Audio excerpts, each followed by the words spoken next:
Imi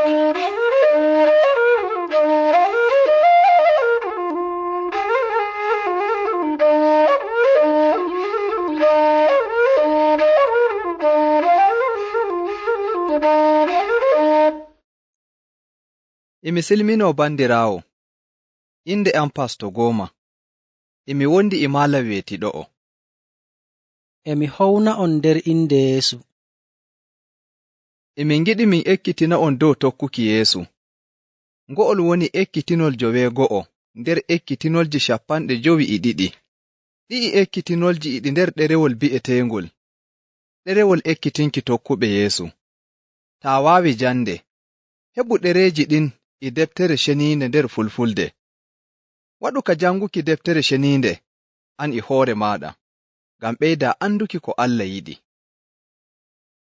Hoore haala ekkitinol ngo'ol woni, no ngaɗaymi mi ala waɗuki hakke?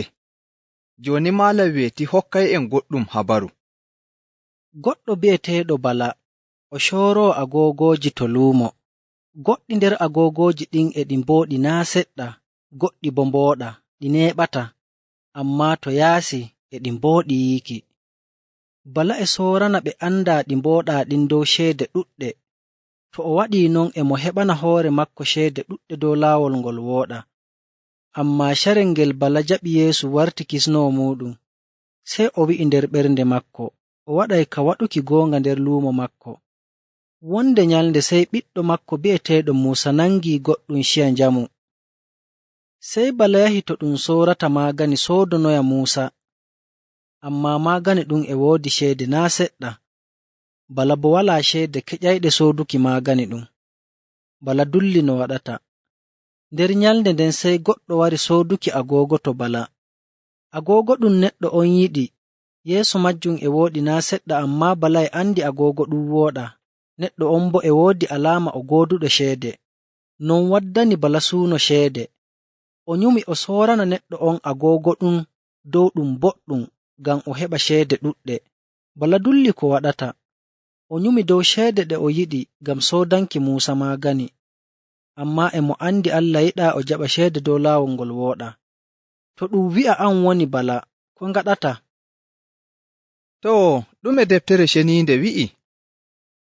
Yakubu Suura 2 aya 12 yaaki aya 19 wi'i, o barkiɗinaaɗo fuu munyuɗo nder torra, ngam to o heɓi jaalorgal dow torra kan, Allah hokkaymo giifol ngol o waɗani yiɗuɓe mo alkawal, waato yonki ki re'ata.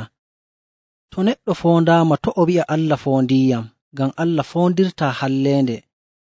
Kadi maa bo Allah foondataa koo moye, amma e ɗum foonda neɗɗo to suuno makko hocci hakkiilo makko. To suuno fii kalluɗum waɗi reedu, ngorimay hakke. To hakke mawni bo ɗum fooɗay mayde. Bandiraaɓe am ɓe ngiɗumi, to on njaɓu ɗum majjina on. Ɗume woni poondol? Poondol woni suuno waɗuki ko wooɗa hocca hakkiilo neɗɗo. Ɗume waɗata ta tokki suuno waɗuki ko wooɗa?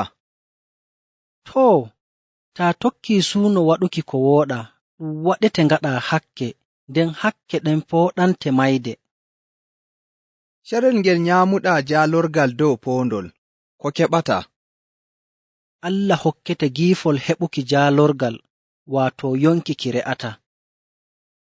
Malam weeti, jangan en Maatiyu suurawol nayaɓol, ayaare 1 yaaki 11. Ayaaje ɗen mbi'i, sey Ruuhu Allah yaari Yeesu nder ladde ngam Ceyɗan foondamo. Gaɗa Yeesu waɗi balɗe 40 e suumo jemma e nyalawma, weelo nangimo, sey Ceyɗan wari wi'imo, to an woni ɓiɗɗo Allah, wi'uɗe e kaaƴe ngarta buroodi. Yeesu nooti wi'imo, ɗum windaama, naa e nyamdu tan neɗɗo marorto, sey ni e koo nde wolde garoynde diga to Allah. Sey Ceyɗan yaarimo Urshalima, gariiri ceniindi, darnimo ton dow hoore wuro ceniingo, wi'imo, to an woni ɓiɗɗo Allah, diw diga ɗo'o, ngam wonde aayaare wi'i, Allah wi'ay malaa'ika'en muɗum balluma boɗɗum, ɓe taɓɓete nder juuɗe maɓɓe, ngam to nawna koyɗe maaɗa dow hayre. Yeesu wi'imo, ɗon ma ɗum windaama, taa foondu Allah Joomiraawo maaɗa. Sheyɗan fuɗɗiti yaarimo dow wonde hoccere townde, hollimo leyɗe duniyaaru fuu e jawdi maaje. O wi'imo, ɗu'um fuu mi hokkete ɗum taa diccaki a mawniniyam. Sey Yeesu wi'imo, umma diga ɗo an sheyɗan, ngam ɗum windaama, mawnin Allah Joomiraawo maaɗa, kanko tan mawninta. Sey sheyɗan alimo, malaa'ika'en ngari mballimo. No ɗum holliri sheyɗan? Ɗum holli en o poondoowo. O yiɗi o fooɗa en ngaɗen hakke. No Yeesu huutiniri wolde Allah carel ngel ɗum foondimo? O huutiri wolde Allah ngam o wanya waɗuki ko sheyɗan yiɗi. Gaɗa Yeesu huutiri wolde Allah non, ko waɗi? O waɗaayi ko sheyɗan yiɗi, sheyɗan bo dilli alimo. Jabuura suurawol 114 ayaare 12 holli e haani cuuɗa wolde Allah nder ɓernde maaɗa. Ngam ɗume? Ayaare nden holli ngaɗa non, ngam to ngaɗana Allah hakke. Malam weeti, jangan en Biiturus arandewol, suurawol 5, ayaare 13-14. Ayaaje ɗen mbi'i, cure ko'e moɗon, jooɗoɗon on shiryi, ganyo moɗon sheyɗan emo wooso bo shembindu ɓernundu, emo ɗaɓɓita mo o halkata. Nganyemo daroɗon dow hoolaaki Yeesu e shembe. On andi bandiraaɓe moɗon fuu nder duniyaaru e njara'ira kanɗon torra. Nder ayaaje ɗen, e ɗume ɗum nandiniri sheyɗan? Ɗum nandiniri sheyɗan e shembindu ɓernundu, emo wooso emo ɗaɓɓita mo o halkata. Ko woni ko sheyɗan yiɗi? Emo ɗaɓɓita mo o halkata. To sheyɗan e yiɗi foonduma ngaɗa hakke, ko haani ngaɗa? Suru hoore maaɗa njooɗoɗa a siryi, wanyumo daroɗa dow hoolaaki Yeesu e shembe. Jangan en Yakubu suurawol 4 ayaare 2. Ayaare nden wi'i, ngam non lesne ko'e moɗon, ngaɗon ko Allah wi'i, nganye kuuɗe sheyɗan, kanko bo o doggay on. Ɗume waɗata taa wanyi sheyɗan? To bandiraawo, taa wanyi sheyɗan, o doggete. Ibraaniyanko'en suurawol 4 ayaare 14-15 wi'i, nde en ngoodi mawɗo mawɓe ardiiɓe diina, jaaɗo dow haa yeeso Allah, waato Yeesu ɓiɗɗo Allah, en njogo ko kooliiɗen boɗɗum. Mawɗo mawɓe ardiiɓe diina meɗen naa o goɗɗo mo waawata yurminanki'en enen tampuɓe, amma mawɗo mawɓe ardiiɗo diina mo ngooduɗen. O foondaama e koo ngole laawol no ɗum foondiri en, amma o waɗaayi hakke. Ngam non, en ngaɗu sembe ɓernde ɓaddooɗen jooɗorgal laamu Allah, to yidde Allah woni, ngam keɓen yurmeende, keɓen yidde Allah, ballay nde'en e carel ngel giɗɗende. Ko ɗe'e ayaaje ekkitata en dow jonde Yeesu e duuniyaaru? Ɗe ayaaje kolli en o foondaama e koo ngole laawol non no ɗum foondiri en, amma o waɗaayi hakke. No Yeesu wallirta en carel ngel ɗum foondata en? O yurminanay en enen tampuɓe, ngam non en keɓay yurmeende e yidde Allah, ballay nde'en e carel ngel giɗɗende. Waɗu ka janguki ayaaje ɗe'e naa a jogake ɗe. Korontiyanko'en arandewol, suurawol 10, ayaare 13. Ayaare nde wi'i, walaa foondol ngol ɗum foondata on ngol ɗum meeɗaayi foonduki neɗɗo. Allah o kebbinoowo alkawal, o alataa ɗum foonda on foondol ɓurngol sembe moɗon. Amma nder foondol ngol, o waɗanay on laawol no mburtortoɗon, ngam mbaawon munyon nder maggol. To, malam weeti, e woodi ko giɗɗa kettindantooɓe en ɓeyda faamuki dow ɗum? Ko ngimmi wiiki woni, no ngaɗata alaa waɗuki hakke? Taa yiɗi alaa waɗuki hakke doole na a heɓii jaalorgal dow poondol ngol njarata, amma e haani anda koo moye e heɓa poondol. Woɓɓe maa e keɓa poondol iri ngol keɓata. Ɗerewol Korintiyanko'en arandewol suura 10:13 holli walaa poondol ɓurngol sembe meɗen. Carel ngel nattuɗaa poondol, waɗu do'aare nder inde Yeesu, Allah hokkete munyal e jaalorgal dow poondol ngol, ɗon ma o siryante laawol ngol mburtortoɗa kaɗayngol ngaɗa hakke. To pasto, e woodi ko giɗɗa ɓeyduki dow ɗum? Ko nginmi ɓeyduki woni, fuu sherel ngel ɗum fondatama, e haani ciftora wolde Allah. Yeesu huutiri wolde Allah ngam heɓa jaalorgal dow Sheeɗan nder ladde. Raa goɗɗe aayaaje ekkitayɗe'en dow ɗu'um. Filibiyanko'en suurawol nayaɓol, aayaare 13. Aayaare nden wi'i, mi waaway waɗuki koo ɗume barka on ɗon cembiɗinayɗoyam. Ibraaniyanko'en suurawol nayaɓol, aayaare 14 yaaki 15 wi'i, nde en ngoodi mawɗo mawɓe ardiiɓe diina, jaaɗo dow haa yeeso Allah, waato Yeesu ɓiɗɗo Allah, en njogo ko kooliiɗen boɗɗum. Mawɗo mawɓe ardiiɓe diina meɗen naa o goɗɗo mo waawataa yurminanki'en enen tampuɓe, ammaa mawɗo mawɓe ardiiɗo diina mo ngooduɗen, o foondaama e koo ngole laawol no ɗum foondiri en, ammaa o waɗaayi hakke. Carel ko poondol waranma, nyumu dow ko aayaaje ɗen mbi'i. Jooɗa a siryi, ngam Sheeɗan kalluɗo imo wooso koo ndeye, bo cembindu ɓernundu, imo ɗaɓɓita mo o halkata. Ɗum ɗon kanjum woni ko o waɗata nder yawɗaare carel ngel ɗum fondatama. Ammaa carel ngel Sheeɗan yiɗi fooɗukima ngaɗa hakke. Taa wanyiimo, o doggay o aluma. Kadin wongol laawol aluki waɗuki hakke kangol woni alaa yiɗuki duuniyaaru e ko woni nder mayru, ngam fii duuniyaaru e waawa fooɗukima ngaɗa hakke. Yahaya arandewol suura 2 aaya 15 yaaki aaya 15 wi'i, to on giɗu duuniyaaru koo bo ko woni nder mayru, fuu giɗɗo duuniyaaru yiɗaa nyaako mo dow, ngam koo ɗume ko woni nder duuniyaaru, bo suuno ɓandu e suuno gite e mawninki hoore ngam jawdi, naa diga to Allah ɗum ƴiwoyi, diga to duuniyaaru ɗum ƴiwoyi.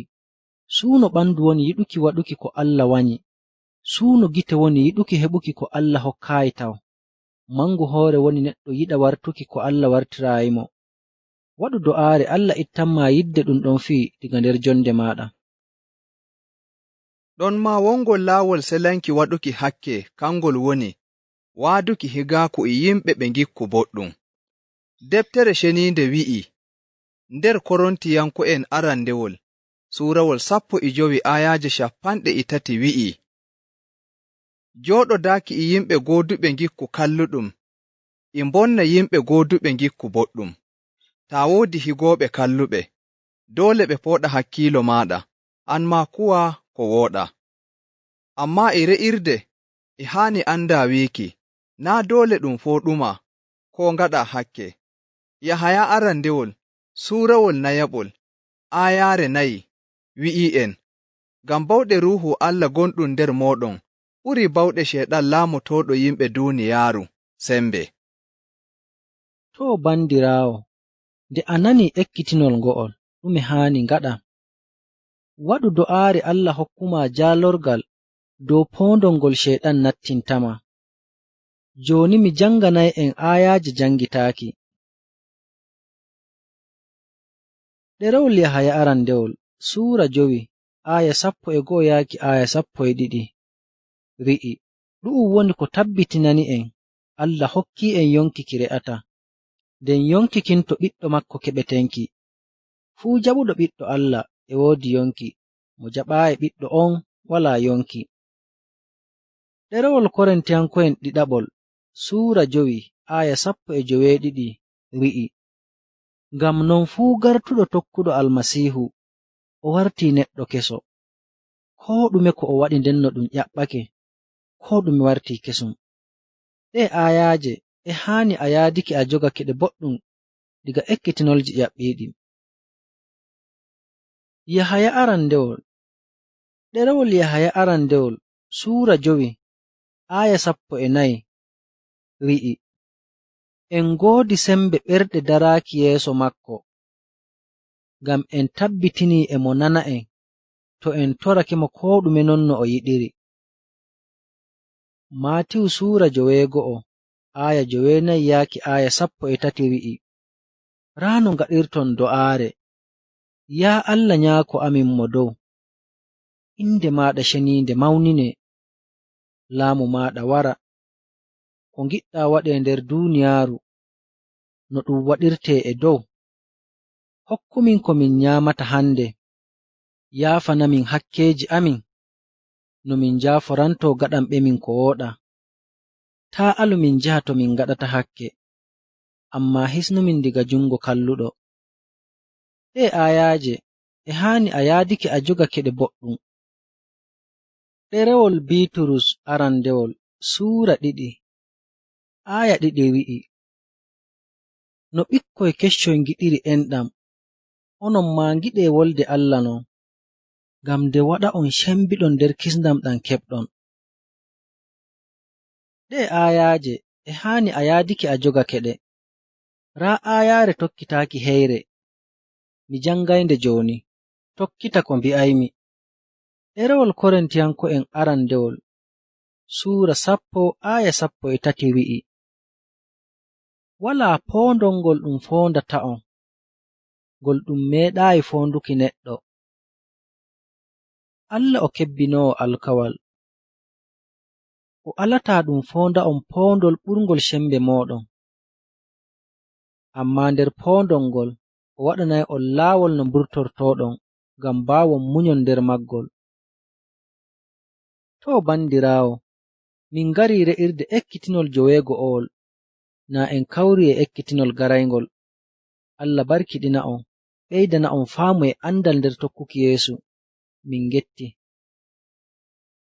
En fuu en majjuɓe nder niwre bandiraawo, joni kam jawmiraawo ciryake laawol goonga. Sey ngaren e jawmiraawo en burto laawol torra, ngam hanko woni suudu laawol goonga.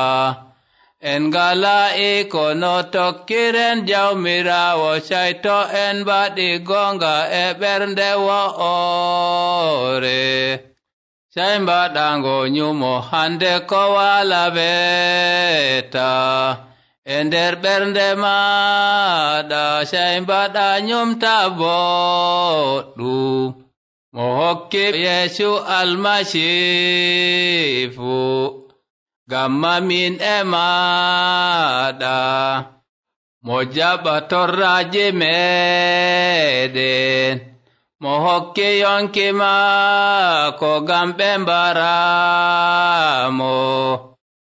Fu gam ɗum hakkeji min e maɗa. Jawmiraawo joni e ɗoyan siryi gamma jaɓa hakkeji meɗen. Sey ngaron onon wonɓe nder junubaji, nyuma nyumtoɗa e goonga deyno. Joni nyumta e nder ɓernde maɗa, gam ko mbaɗata ɗum ɗon ɗum woɗa. E woodi nyumoji nyande feere ngaranta en iri iriji, sey toroɗa jawmiraawo ballitoma.